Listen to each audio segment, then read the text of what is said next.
Hello and welcome to Newswire. I'm Ayza Omar. To all our viewers, we wish you a very happy new year. And we dedicate today's program to the subjugated Kashmiris of occupied Jammu and Kashmir. Today, 1st of January, marks the 158th day since the Indian government imposed draconian measures under the ill-disguised narrative of protecting the masses there. It's been 150 days since Kashmiris had access to telephone services, to mobile phones, or even broadband services. 5 long months have passed since nearly 1 million troops have guarded a population of 8 million in the valley, making their daily lives absolutely unbearable. What more has been going on in these past 150 days? Let's take a look at this report.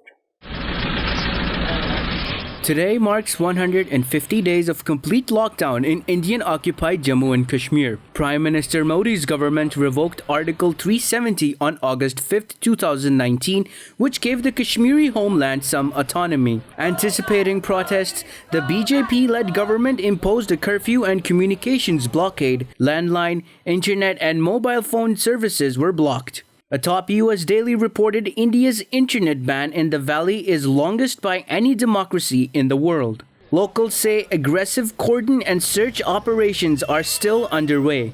Armed forces are accused of widespread torture, sexual violence, harassment, as well as loot and theft. In a report, the Association of Parents of Disappeared Persons and Jammu and Kashmir Coalition of Civil Society say 82 people have been killed since August. There are almost 1 million military and security officials, making it one of the world's most militarized regions. This makes daily movement difficult for 8 million Kashmiris. As a result, schools are still shut, hospitals understaffed and undernourished, businesses bankrupt. The Kashmir Commerce Chamber says the valley's economy has suffered a loss of $2.5 billion.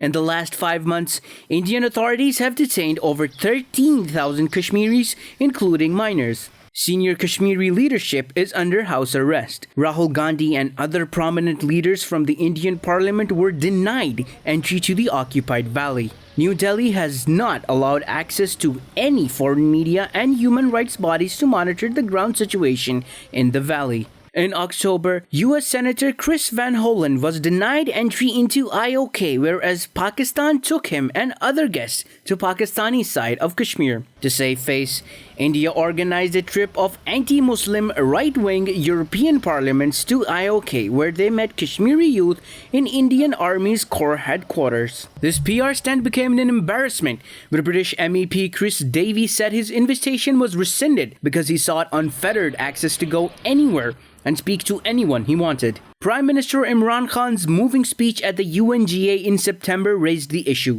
Protests by the Kashmiri diaspora have taken place in Washington, D.C. and London, demanding the removal of draconian restrictions. World leaders have urged Prime Minister Modi to remove the curfew and allow impartial groups to monitor the situation. International and domestic bodies including the UN, EU, OIC, and US Congress have criticized Indian atrocities in IOK. The Human Rights Watch and Amnesty International have also condemned repression in the valley and called on the world to take action.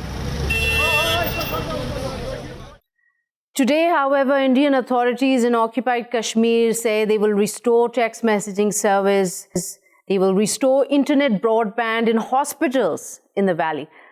But my question today is, who will compensate the thousands who have lost loved ones at the expense of these strict, nonsensical curfews and communication blockade?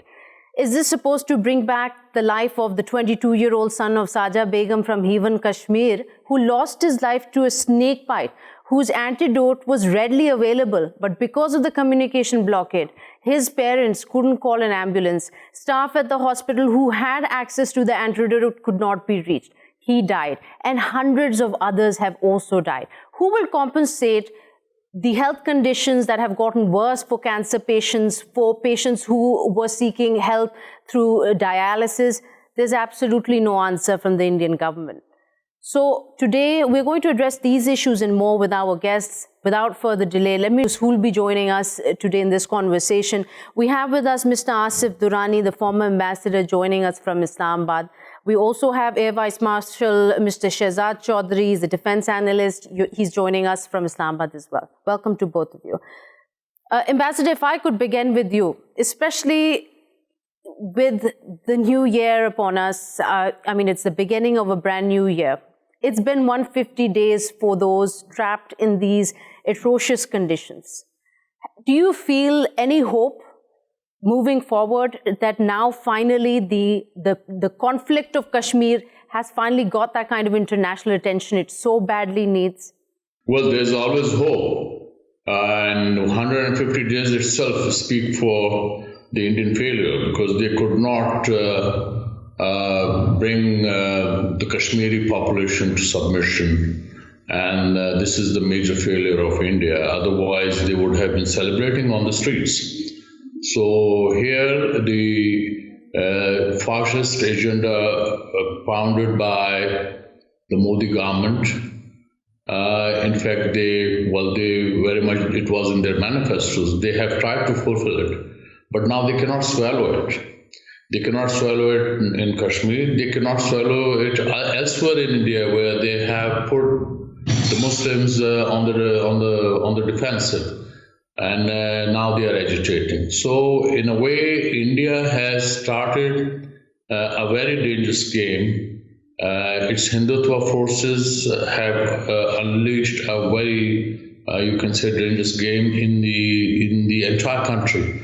And Jammu and Kashmir itself is an occupied territory. They tried to swallow it. They thought that they will assimilate occupied Jammu and Kashmir, but they could not. Reason being that it is on the UN agenda, and UN agenda is still open.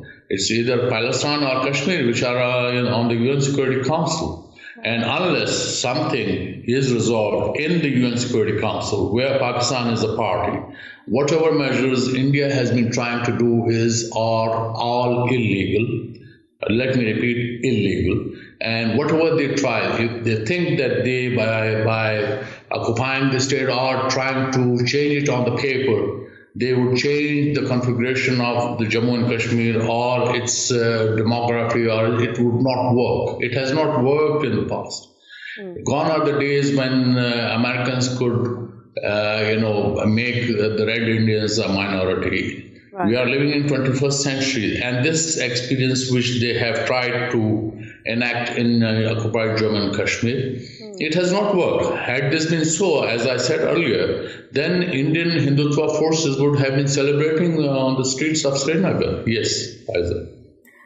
So, Air Vice Marshal Chaudhry, it is the 21st century. I mean, this is the century, the age of information. While the Indian government has tried so hard, not only for foreign reporters, but also muzzle local journalists in the valley, they've clamped down hard on their own opposition party members. Like Rahul Gandhi tried to visit the valley, he was stopped. A US congressman tried to visit Chris Van Hollen, he was stopped. Blatantly. While they promote this image of being the world's biggest democracy, how far can they put up this really false act? I think the democracy has turned out to be a farce. I mean, you look inside India, what's happening in India, and you see the status of agitation, the state of agitation that is going on all through India, through the length and breadth of it. And that is, of course, against the Citizenship Amendment Act. And therefore, the forced reform that the Hindutva-driven BJP wanted, or the RSS wanted to impose upon India, has actually, put them on the back foot because of the reaction from the people, the ordinary people in India. And therefore, add that to what is happening in Kashmir today. 8 million Kashmiris are under lockup by the presence of about 1 million military men in that area. I mean, there's never been such a density in the entire world of troop to area and troop to population deployments. So when you look at that, you realize that Indians, of course, are on the losing side simply because they need to resort to this kind of either fascist legislation or fascist actions using the military or the forces to be able to keep their populations under check and under control. Kashmiris, of course, are a different, entirely different issue, as the ambassador was saying. We need to continue to fight on their behalf. The Kashmiris are of course, driven by the fact that they need their independence and their right to assert their choice in whatever way they wish to live in the future. And that is what the world needs to listen to and pay heed to. We're glad to see the US Congress, voices being raised in the US Congress and the UK Parliament.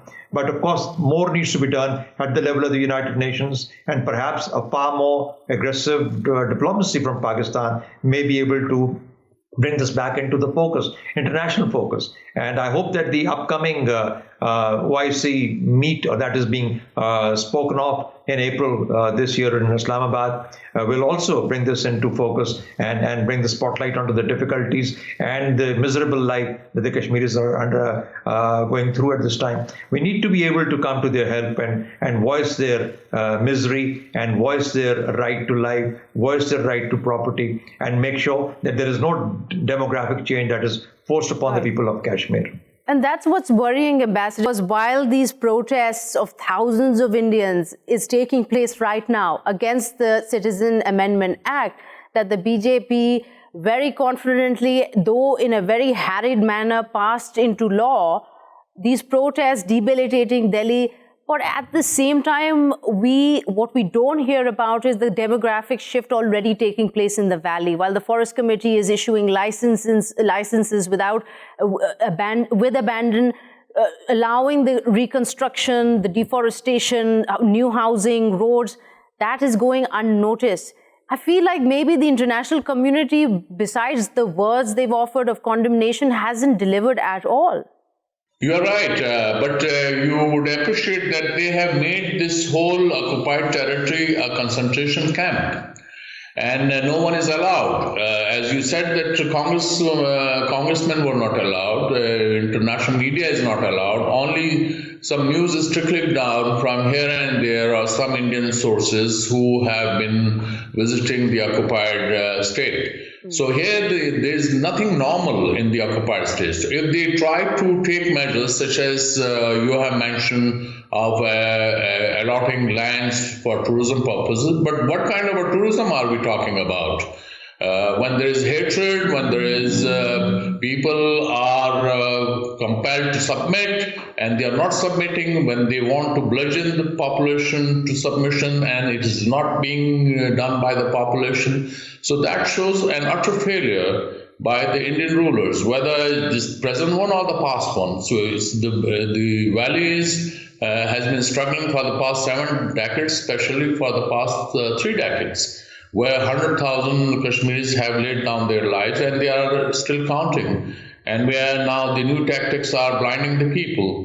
So I don't think that this is going to add in favor of India, these tactics. In fact, these tactics have further, strengthened the resolve of the Kashmiris. And now the new element is that it's the teens, it's the youth which is now leading the valley. I'm afraid when that can go, out of control, and unless some saner elements they sit in India and then they realize that they cannot subjugate the people against their will. This is against the law of the nature. This is so. In that respect, somehow it is quite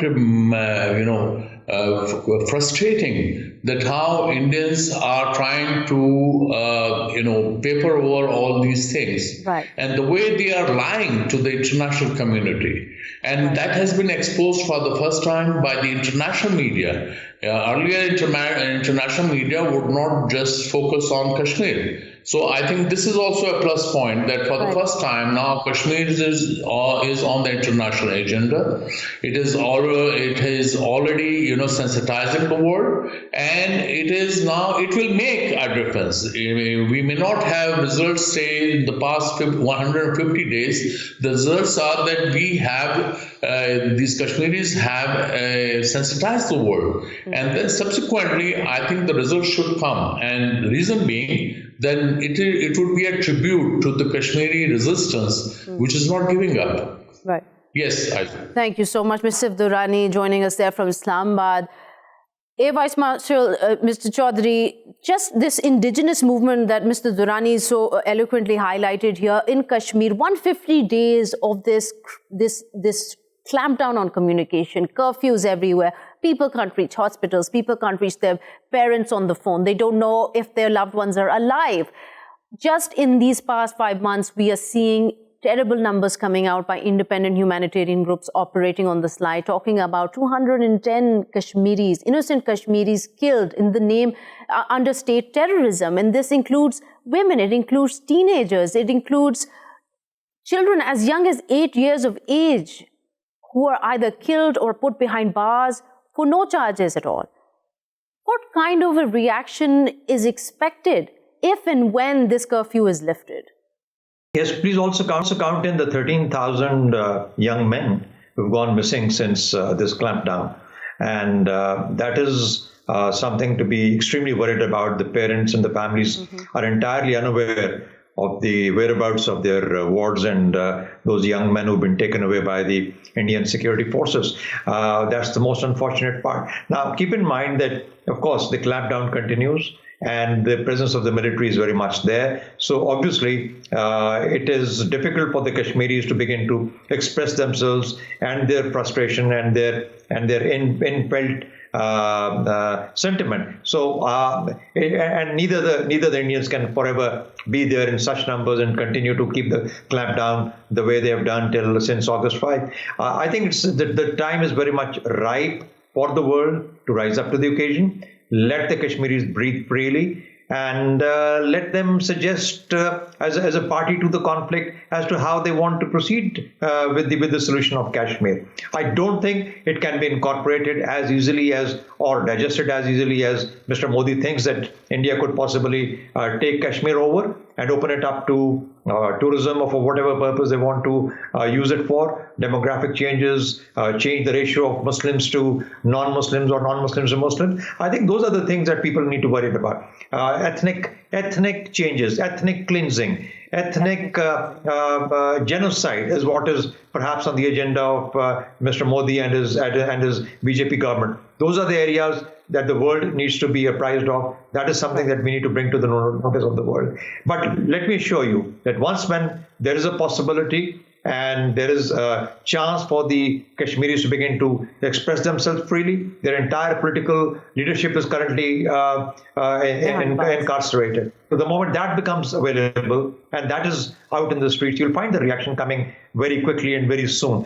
And that is something that India needs to be, India is scared of. That is why even the gradual lifting of the pressure that they've kept since August 5 is seemingly missing from their entire, the way they're going about in Kashmir.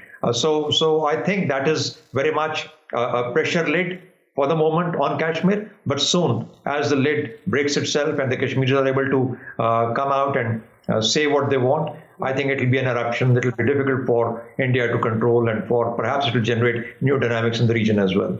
And it's concerning because it seems, well, let's not forget that 2019, the BJP had a landslide victory, that not just Prime Minister Modi understanding that this is a disputed region, this is not India, that the people that they try to control don't even want to be with them, but the whole lot who supports the BJP has also needs to be enlightened about this reality. And with this, let me welcome another voice here. Mr. Zaffar Qureshi is an analyst and the chairman of Kashmir Campaign Global. He's joining us today from Istanbul. Welcome, Mr. Qureshi. The killings that have happened just in the past 5 months, the numbers that are coming in are worrying.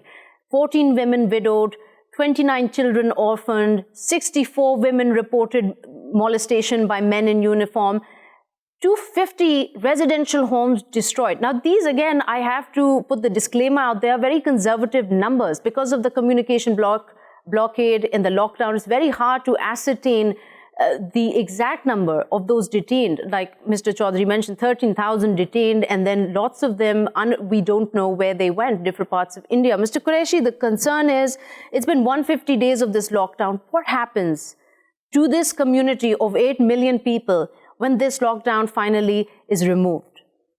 Thank you very much for this opportunity. Indeed, it's been over 150 days where our democratic rights not only have been snatched away by the occupying fascist government of BJP, but we've been imprisoned in our own homes. Our people have been denied access to the basic amenities, which includes medication, communication, education, livelihood, the basic necessity of livelihood that they are able to afford, not by the government, but by themselves, have been denied to them.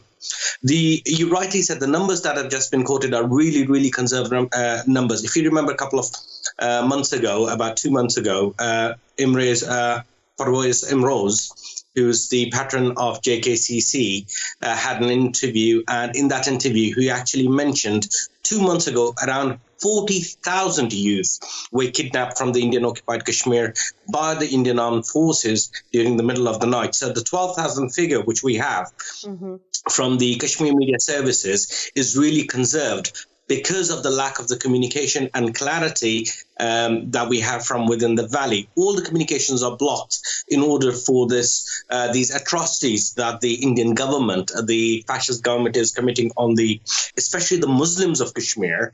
Let me highlight that, who live in the valley, over 9 million people who are facing these atrocities. And India is trying to cover that up for it not to come out into the international world, into the global media. But alhamdulillah, there are some brothers who are still able to get us this information. But yes, the figures are concerned, with over 200 people being killed in 2019 alone, and over 3,000 of our leadership cadre from the level 1 to all the way to level 4 have been imprisoned in their own homes. The political dissent is completely gagged at the moment. You mentioned that number, 13,000, how it's a very conservative estimate. It was in one report, it was 12,982. But similarly, it was stated that this is such a conservative estimate that those who were reporting on this talked about that we should think about a number close to 40,000. And many of these are teenage Kashmiri. Mr. Chaudhry, coming to you again, talking about this indigenous movement, how the repercussions will be felt for generations now, the kind of anger to be kept thousands of miles away from their homes, in jails, in far-flung Indian states like Uttar Pradesh and Rajasthan. It's going to completely change the future of Jammu and Kashmir, no matter what the Indian authorities do.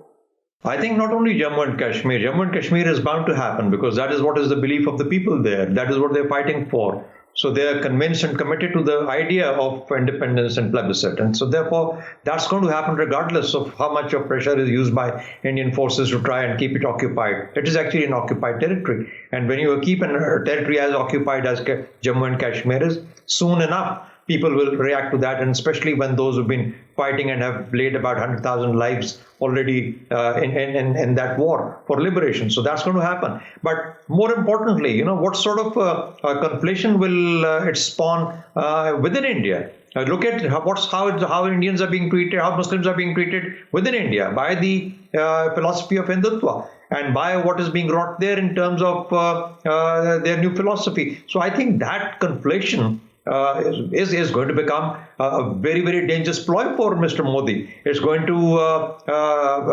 go against entirely his entire plan of how he intends to keep the Muslims in control. Right. And he thinks that by keeping Muslims in India in control, perhaps the support or the Kashmiris might be pressured into submission as well. I doubt that's going to happen.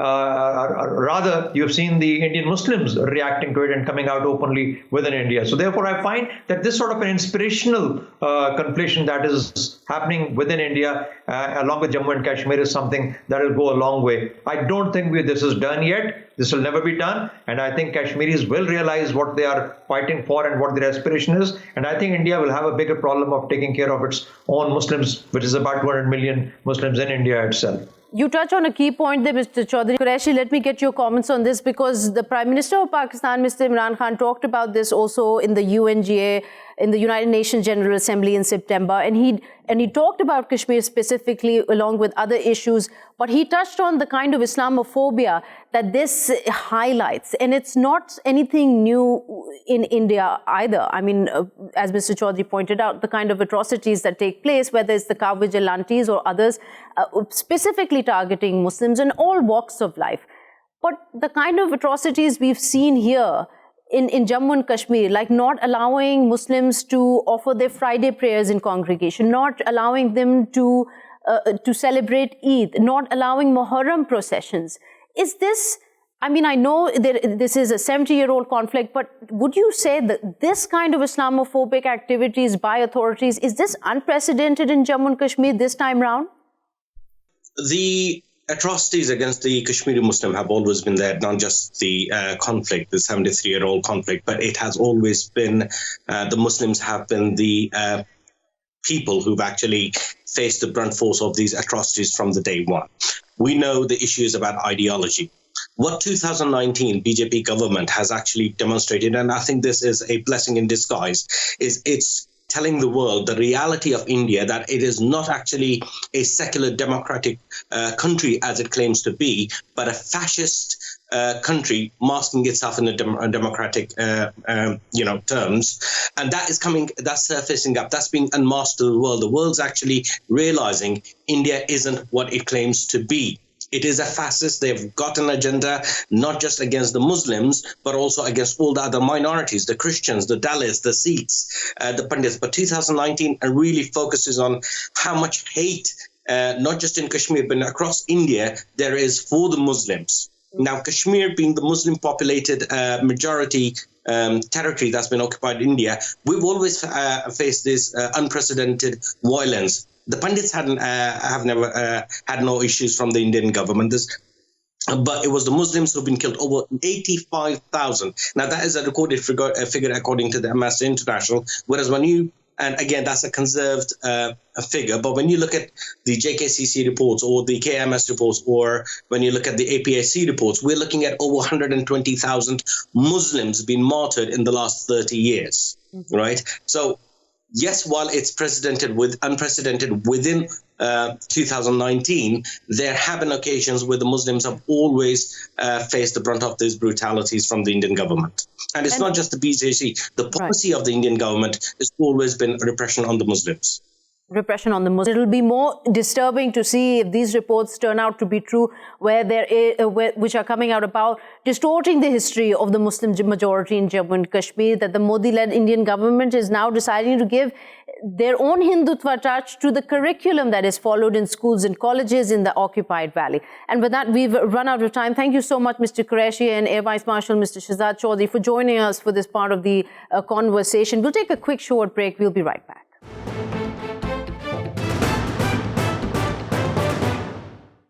Welcome back to Newswire. Once again, wishing you all a happy new year. We've been talking about in the first segment how it's been 150 days since the Indian government imposed a very severe communication blockade and curfew in Jammu and Kashmir. And as a result, there have been a lot of problems. Businesses have shut down. Communication blockade has affected patients, hospitals. It's affected schools and offices. The economy has taken a hit, and a lot more has happened in terms of material numbers. But if we talk about what it's done to the population itself, a very intangible assessment, it's hard to put a finger on exactly how bad the damage is and how long it will last. But it's not just the BJP-led government's policies that have affected badly Indian-occupied Kashmir. But now we're witnessing what is happening in India, the effects of a sort of a triple dose of bigotry. It's the passing of the Citizenship Amendment Act. It's the ongoing National Population Register update exercise, and also the proposed National Register of Citizenship exercise that took place in Assam, that essentially put 1.9 million people on a list where they have to prove that they are citizens of India, irrespective of the fact that they've been living there for generations. And if they can't prove that with the right documents, they are looking at a future in detainment camps. So in order to understand what is unfolding here in front of our eyes, let me introduce our guests who will be talking to us, sharing their expertise and analysis. We have with us today Mr. Ravi Srivastav. He's an analyst joining us from Mumbai. We also have Mr. Tony Ashai. He is an analyst and a Kashmir activist. He's joining us from Karachi. Then Mr. Syed Nadeemul Hasan, an analyst and Kashmiri who's just recently visited his family in the valley. He's joining us today from Delhi. I want to start with you, Mr. Nadeemul Hasan. First of all, welcome to the show. I hope this year brings you much more happiness and hope, considering that you are belonging to a place that right now is facing one of its worst times. I want to first ask you about your visit. Where were you able to visit in Jammu and Kashmir? Were you able to see your family members? Explain to us a little, paint us a picture of what it was like. Compared to the past 3 months, the situation is a little bit better. I mean, in terms of transport and the shops, they are operating now. Since it's been more than 150 days, so now things are starting to get a little better for us. But as we all know, if we live in a democracy, the democracy is not that you have rights. I mean, you have rights, obviously, to live. But if you show a little bit of dissent to everything that the BJP applies to the Kashmir, you're immediately detained. For example, if you raise your voice, you will be detained. If you gather people, start doing protests, you are in trouble straight away. I mean, democracy grants us the freedom of speech, which is being violated. And all the other things which a constitution, has granted the citizens of India, that's completely being violated. Human rights are violated. If we look at it physically, you would say the things are normal in Kashmir in terms of transport, public. Schools are off anyway due to winter vacation, so that doesn't apply. So are colleges. But in terms of transport and the shops and the markets, you will see that in Indian news. Every now and then they will show you that thing. But that doesn't mean everything is normal. In terms of economy, we are like sunk to the bottom.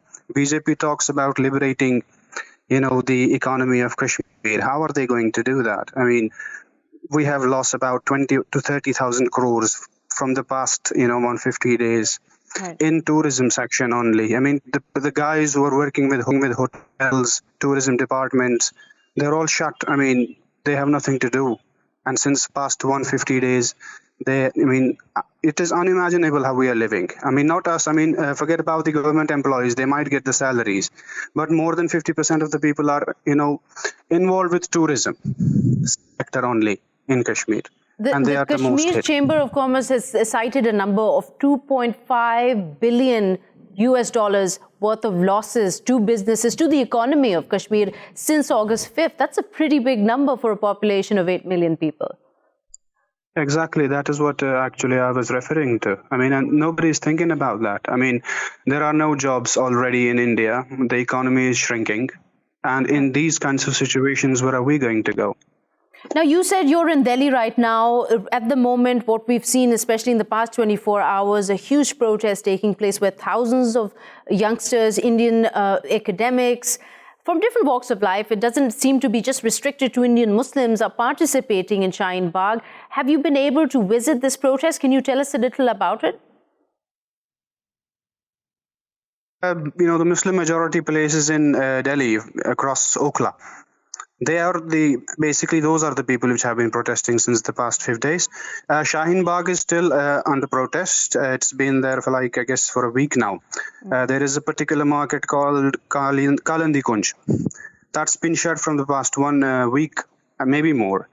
Basically, it's the majority of the Muslims are protesting against the NRC and CAA. I don't need to define or what it is. You all know what NRC and CAA is. My question to the government would be you are letting the people go from India who have been living here from the centuries. And you're inviting people from across the countries to come and live in India. India is a country which has, the highest number of below poverty line people. Where are they going to work? If they are inviting few million people from different countries across the world, what will they do here? They need to work. You need to provide them jobs. You need to provide them land. You need to provide them houses. That's a really good point. In fact, the Indian people are suffering already by poverty. They don't have jobs. And few million people coming in, what are they going to do with them? That would be the government. That's a really good point there. Thank you so much, Nadeemul, Hasan, for sharing your thoughts there. Mr. Srivastav, if I could come to you. He's obviously, for our viewers, just to quickly summarize, he's referring to the Citizenship Amendment Act, which essentially states that any non-Muslim minority that is being persecuted, and it categorically states in Afghanistan, Bangladesh, and Pakistan, they will be provided refuge and citizenship within India.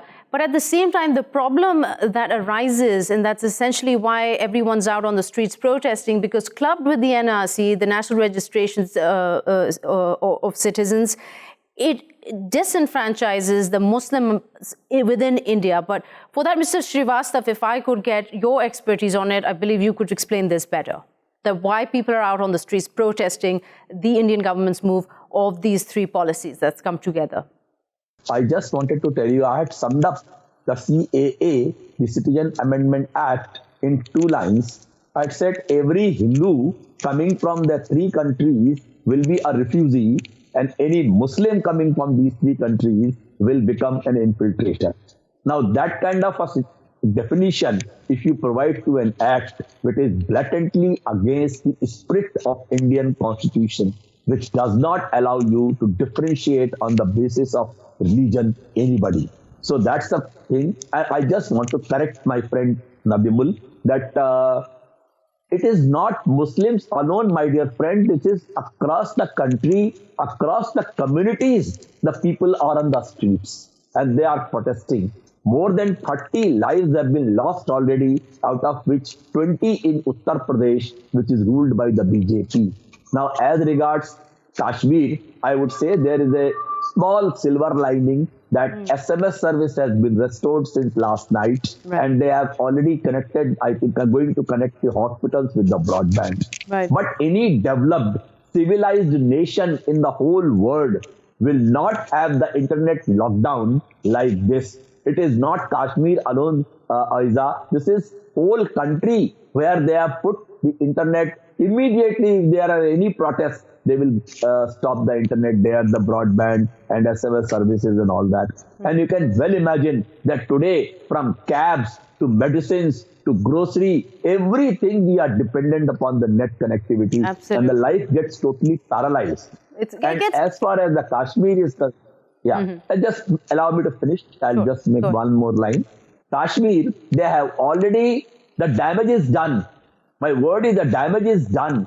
The 5 years, people have lived through the hell and with no communication, nothing, no medicines. The way people have lived over there, I think it was nothing less than a concentration camp or a detention camp kind of a thing with the army around you. I think it's most unfortunate and bad for a nation. Right. Now, it's a deplorable situation, and you've really summed up the CAA in those 2 sentences quite well. Coming to you, Mr. Tony Ashai, just the situation here as we see in Delhi, we saw footage of the protests in Shaheen Bagh. I mean, this is taking place all across India against the CAA, the NRC. I mean, and as Mr. Srivastav highlighted, this is not just Indian Muslims protesting. This is people from all walks of life, any background, any religious background, protesting the BJP government's policies. But just seeing these thousands together standing and protesting peacefully. And then what Mr. Nadeemul Hasan highlighted, that in Kashmir, the fear of even showing a tiny bit of dissent can put you behind bars or put you in detention camps somewhere in India where you'll never see your loved ones again. It's a huge contrast. I mean, this must be very, very disturbing for you. Yes, of course. It's very disturbing. As you know, I'm a Kashmiri American, and I'm right now visiting Pakistan. I'm in Karachi. By the way, it's a beautiful country. And in Kashmir, I feel that what Modi and Amit Shah are doing, and they're playing this mind game with Kashmiris, similar to what Nazis did with Jews in Germany. First, what they did is they took all the freedom away from Kashmiris. They could not walk outside their homes. They could not talk on the phones. They could not connect to anybody. They can't go to schools, colleges. And then what they're doing now is slowly, one by one, they're giving them a little bit of liberties. And so they would be thankful to the government for giving them like SMS service. I mean, I can't believe it that we are in 2020 and the government is controlling text messaging, and then giving it to them on the condition that you have to sign documents that says that you're not going to text anything against the government or you're not going to speak against any policies of this BJP government. So I really believe that all these little things that they're doing, like the speaker before by the name I think it was Nadeem, He said now the shops and some public transportation is open. Now, what they're doing is they're just opening the tap little by little. And I don't think it's going to work. See, basically the problem is Kashmiris have never accepted the accession of Kashmir to India. They've never accepted it for 72 years. So no matter what Indian government does, they could even bring flowers. They could bring gold to Kashmiris. But at the end of the day, Kashmiris need to decide their future. And until that is done, until Kashmiris have a free referendum, this thing is not going to go away. Now, regarding India, you have to understand where Modi and Amit Shah come from. They are part of this RSS group. RSS is the same group that assassinated Gandhi, and they're violent people. It's a militant wing of an extremely right-wing Hindu group. Unfortunately, in India, this group is ruling India right now, and they have all the powers. So they're exercising their power, and they have this bigoted and racist agenda against Muslims, and then eventually they will go after Christians and Dalits and Jains and Sikhs. And I'm glad to see a lot of Indians standing up to this thing. I hope but there's still a concern there, Mr. Ashai. I mean, and I want to put this forward to Mr. Srivastav because, you know, Mr. Ashai has highlighted here the kind of policies the BJP government have endorsed. They've emulated a lot of those Nazi-era atrocities, and the RSS agenda is essentially that India is a Hindu country, should be a Hindu country, and every other religion should be, you know, eliminated from here, pushed aside. While that might be, you know, pointed and blamed on the BJP government, but it's still disturbing that this sentiment, you know, has trickled across the masses. It's been cultivated, especially with this year's, with 2019's landslide victory that Modi saw. We saw recently, just a few days ago, footage of a police officer who was caught on camera threatening, an Indian police officer, threatening protesters against the CAA, accusing them of singing praise for Pakistan, telling them to leave the country. That video made a lot of shockwaves. Mr. Srivastav, is that a sentiment that is growing in India? Ayza, this is what is exactly the entire protest about. If you see the CAA, NRC and NPR, the frustration and the anger of the youth of this nation has come out on the streets. And it is not opposing alone CAA, NPR and NRC. This is that very agenda which you talked about of converting India into a Hindu Rashtra. That concept, that thought is not acceptable to the Indians. We have lived with all communities, all 72 years peacefully, and we have grown together. And there is no business by any government, by virtue of their brutal majority in the parliament, they succeeded in passing certain laws which further emboldened them, like, the triple talaq or Article 370 from J&K or from Ram Mandir judgment from the Supreme Court. Such things have emboldened the government, and that's why India is turning into a police state. You rightly mentioned it was a SP police of the Meerut city who was openly challenging people that go away to the neighboring nation, Pakistan, and you don't have a place over here. And they were firing over people just like that. And 20 people lost lives in UP. This is really deplorable and shows the kind of attitude government has to crush this particular movement. Although the movement is very successful and it is peaceful. No, people are not resorting to any violence. There are some miscreants who do it, but then everybody says that you go catch hold of them, punish them. But it's not the general public which is indulging into any kind of, violence. They're not asking for it, as some of the BG leaders have said, that the destruction and everything is attributed to the opposition parties. They're trying to get their vote bank in order. Anyway, but we're coming back to you, Mr. Ashai.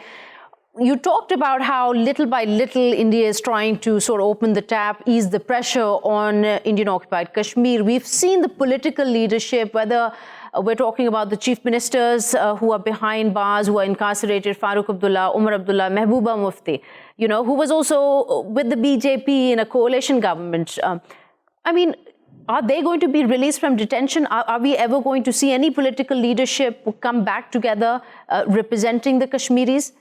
Well, I think the old guard of Farooq Abdullah, Umar Abdullah, and Mehbooba Mufti, I personally think that their time is over. And I think even them, if they ever come out of jails, or they may not support Modi government or the Indian Constitution.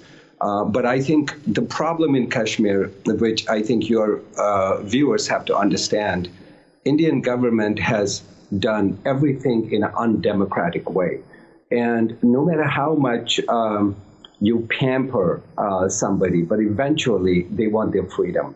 And they want to control their own destiny. And the problem is that the Indian government is not allowing Kashmiris to control their destiny. They're not, they're completely controlling them. And I think the new leadership may come up out of Kashmir who will be representatives of Kashmir.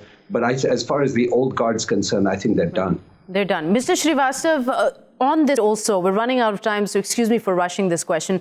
Prime Minister Modi had boasted that the abrogation of Article 370, it was for the benefit of Kashmiris, that so far they had been deprived of development projects which the rest of the Indian states have enjoyed. Tell me why then has this recent advertisement inviting for the first time applications from non-locals for various non-gazetted posts in the High Court. It's triggered such a huge reaction from local political parties and organizations within Jammu and Kashmir. I just, that time when this abrogation had taken place of Article 370, I had put up on various TV channels, I had said it, that had it been so much in the interest of the local Kashmiris, the people would have been dancing on the streets of Srinagar and other places in Kashmir. Is it so? 5 months, what have they done? They had planned for some the world meet kind of a thing of industrialists on 14th of October, and they summarily cancelled it because they know that this is not going to happen. Any Kashmiri is not going to take down that, his liberties, his all privileges taken away just like that. And what the government is doing, you have rightly mentioned that advertisement. It will be hugely protested if the army control and all these things go away. You will find that these things will be strongly protested about. And as far as Sheikh Abdullah and Omar Abdullah and Mahbooba Mufti are concerned, I think the government is not going to release them so soon because they are just tested. They have released some 5 people 3 days before who were the past MLAs of the PDP party, but they are not going to do it so soon, and they are still trying to suppress the voice of the people, and that is why this kind of tinkering is happening by some SMS and broadband and internet and all those things. Yeah. Mr. Srivastav, Mr. Ashai, thank you so much for joining this conversation. We've unfortunately run out of time, but before we close, let me just mention one small bit. We did talk about pretty much all the basic democratic rights of individuals in Kashmir that are being taken away from them in these past 150 days. I also want to mention here the journalists who are working so bravely on the streets of Kashmir, who are trying to report what is happening with what little resources they have. But at the same time, English dailies in Kashmir, with their largest circulation, they have had to take on self-censorship in fear of government rebuke. And the print, more than anything else, you can see it from the editorials. The kind of editorials being published in Kashmir today are not about the issues in the life of those who are facing this clampdown, this communication and curfew clampdown. In fact, they're talking about secrets of nature and health and medicines and poetry. Why? Because they can't afford to speak their mind. This is the kind of suppression those 8 million Kashmiris are facing. And with that, we've come to the end of the program. Thanks for joining us today. We'll see you next week. Till then, goodbye.